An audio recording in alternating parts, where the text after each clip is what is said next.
Assalamualaikum warahmatullahi wabarakatuh, sahabat-sahabat yang mulia sekalian. Pada hari ini saya nak membicarakan mengenai satu topik, iaitu sistem perhambaan yang wujud dalam alam Melayu. Kerana pada hari itu kecoh dalam dunia Twitter jaya apabila ada seseorang yang memuat naik status bahawa sistem perhambaan Melayu ini memang patut dihapuskan. Dan berterima kasih kepada orang-orang Inggeris kerana telah menghapuskan sistem perhambaan tersebut. Secara peribadi saya bersetuju sistem perhambaan di dunia ini, terutama sekali di tanah Melayu ini, dihapuskan. Tetapi saya ingin menjelaskan mengenai salah faham yang mungkin wujud kerana menyangka bahawa sistem perhambaan di negara kita ini, di tanah Melayu ini, sama dengan sistem perhambaan yang berlaku di negara luar. Pertama sekali, dalam ilmu sejarah kita kena faham bahawa kita tidak boleh menghukum apa yang berlaku pada zaman dahulu. Kita tidak boleh mengenakan hukuman moral. Tak boleh hukum, tak boleh mengenakan hukuman moral kepada apa yang berlaku pada zaman dahulu berdasarkan kacamata kita pada hari ini. Kerana apa yang berlaku pada zaman dahulu tidak sama dengan apa yang berlaku pada hari ini. Dan tidak mustahil apa yang kita percaya, apa yang kita amalkan pada zaman ini, suatu hari nanti 100 tahun ataupun 200 tahun, 300 tahun yang akan datang akan dianggap sebagai kolot dan tidak sesuai berdasarkan zaman tersebut. Dan kita kena menerima dalam sejarah manusia selama ribuan tahun ini, banyak benda yang boleh kemudian jadi tak boleh, yang tak boleh kemudian jadi boleh. Okey, berdasarkan budaya semasa yang berlaku pada waktu itu. Begitu juga dengan sistem perhambaan, dan kita kena terima bahawa semua bangsa di dunia ini terlibat dalam perhambaan, tak kiralah dalam dunia Islam ataupun dunia Kristian ataupun seluruh dunia pagan dan sebagainya. Hamba ini memang diterima. Dalam bahasa Inggeris, hamba ini kita kenali sebagai slave. Okey, slave. Okey, slave ini berasal daripada perkataan Slav, iaitu satu suku kaum yang berada, kalau kita kira dekat Rusia kini, iaitu kaum Slav. Okey, kaum ini pada zaman dahulu mereka ini ditangkap.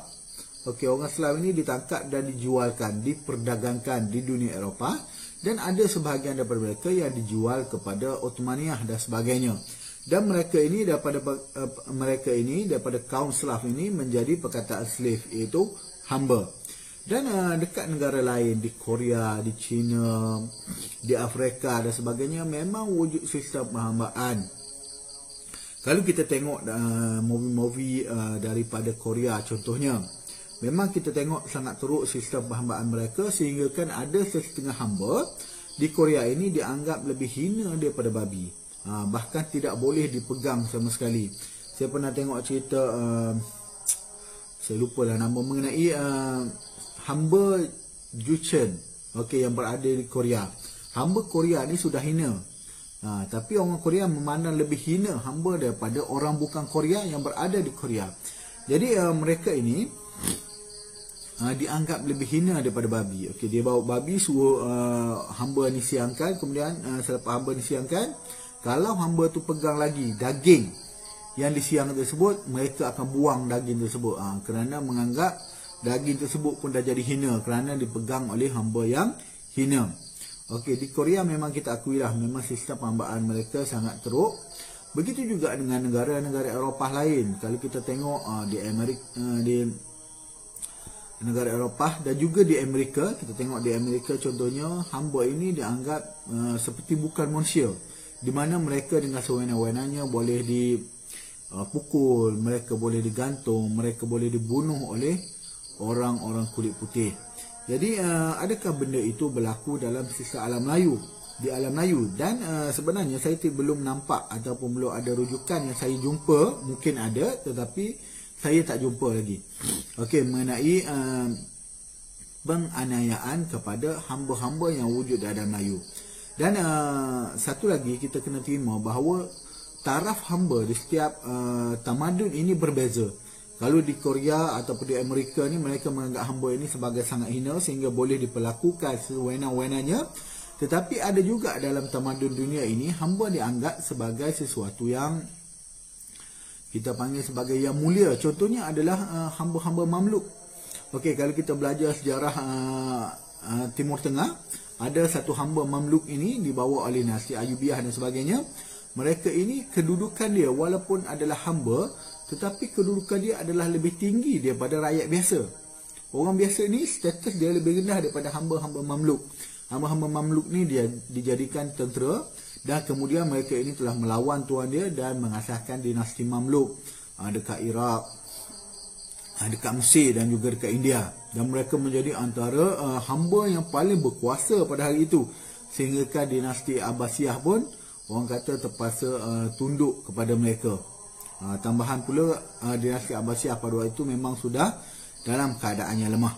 Okey, jadi kita tengok sistem perhambaan dekat alam Melayu. Sistem perhambaan alam Melayu ni ada beberapa jenis kategori hamba, dan setiap kategori hamba ini mempunyai taraf yang berbeza. Walaupun sama-sama hamba, tetapi taraf mereka adalah berbeza. Contohnya adalah hamba raja, hamba berhutang dan juga hamba abdi. Okey, tigalah. Kalau tengok pada status ni, pada perkataan tu kita dah tahulah. Okey, hamba raja mestilah kedudukan dia lebih tinggi daripada hamba abdi. Hamba berhutang lebih tinggi kedudukannya berbanding dengan hamba abdi. Okey, hamba raja. Siapakah hamba raja tersebut?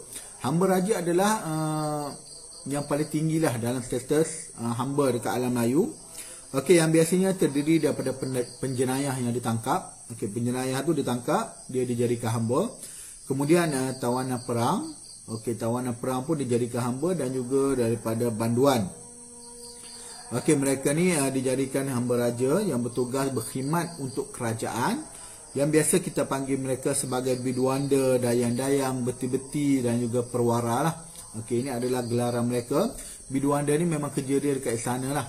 Kita tahu. Jadi fungsi mereka ni lebih besar berbanding dengan hamba-hamba yang lain. Okey, yang kedua, mereka ini, okey, sebelum itu mereka ini, hamba raja ini terdiri daripada yang saya sebut tadi lah, penjenayah, banduan dan sebagainya, dan tawanan perang. Okey, jadi kalau kita tengok kenapa penjenayah ataupun banduan ini menjadi hamba raja, menjadi hamba yang berkedudukan tinggi. Okey, ini kerana mereka telah diampunkan, kesalahan mereka itu telah diampunkan oleh raja. Okey, macam sekarang lah apabila kita masuk lokap dan sebagainya, macam contoh paling dekat lah, Datuk Seri Anwar Ibrahim telah diampunkan oleh Yang di-Pertuan Agong. Jadi mereka pun bebas. Selain Anwar Ibrahim, banyak lagi sebenarnya banyak lagi sebenarnya banduan-banduan dekat Malaysia ni yang telah diampunkan oleh raja ataupun diampunkan oleh Yang di-Pertuan Agong. Biasanya mereka akan diampunkan apabila nak masuk hari keputeraan seseorang raja ataupun Yang di-Pertuan Agong lah. Okey, hamba yang kedua dalam adat Melayu ialah hamba berhutang. Hamba berhutang ni adalah mereka yang gagal membayar hutang. Okey, dia berhutang dengan seseorang tu. Okey, jadi dengan pembesar ke atau dengan ketua kampung ke dan sebagainya, mereka berhutang, kemudian mereka ni tak mampu nak bayar hutang tersebut. Jadi dalam tempoh tertentu mereka ini akan diambil oleh pemiutang tadi untuk dijadikan hamba. Okey, selama mana? Selama selama hutang tersebut belum langsai. Maksud dia apabila dia diambil sebagai hamba, dia akan bekerja dalam tempoh tertentu lah, mungkin 6 bulan, mungkin setahun, mungkin 2 tahun, mungkin 10 tahun berdasarkan amount hutang tersebut. Dan apabila amount hutang itu dianggap sudah langsai, telah selesai, maka hamba berhutang tadi akan dibebaskan semula menjadi rakyat biasa. Okey, dan hamba yang ketiga adalah hamba abdi. Dalam hamba abdi ni kita tahulah hamba abdi ni hamba yang mengabdi. Hamba yang mengabdi selama seumur hidup dia lah biasanya, sehinggalah mereka dimerdekakan. Okey, antara hamba abdi ialah yang paling rendah kedudukan dia adalah, antara yang paling rendah kedudukan adalah hamba diranggah.